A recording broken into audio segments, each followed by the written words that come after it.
এবং মিস্টার আসিফ, তাদেরকে মঞ্চে আমন্ত্রণ জানাচ্ছি আমাদেরকে উদ্দেশ্য করে কিছু কথা বলবার জন্য। জোরে করতালি হয়ে যাবে।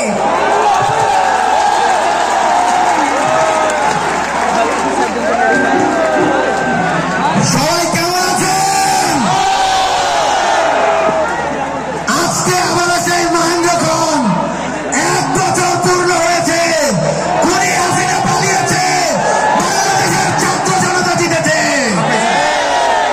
সবাই একসাথে স্লোগান হবে ইনকিলাব ইনকিলাব জিন্দাবাদ জিন্দাবাদ, ক্ষমতা না জনতা, আপোষ না সংগ্রাম, দালালি না রাজপথ, দিয়েছি তো রক্ত, রক্তের বন্যায় জালো জালো মুজিবাদ।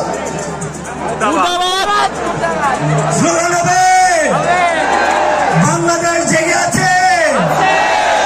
এ পালাইছে রে পালাইছে, পালাইছে রে পালাইছে,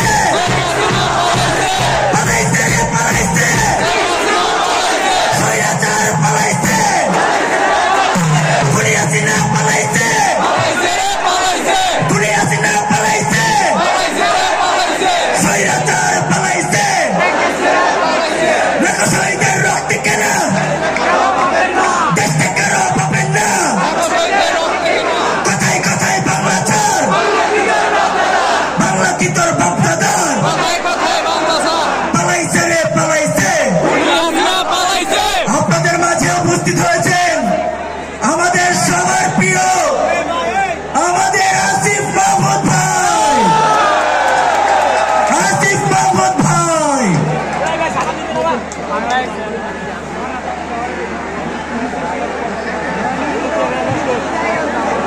বিজয়, মুক্তি এবং স্বাধীনতার 1 বছর।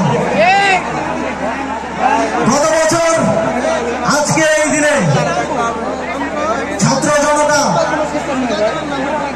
তাদের এই সংসদ, এই গণভবন দখলে নিয়েছিল এবং খুব স্পষ্টভাবে পৃথিবীকে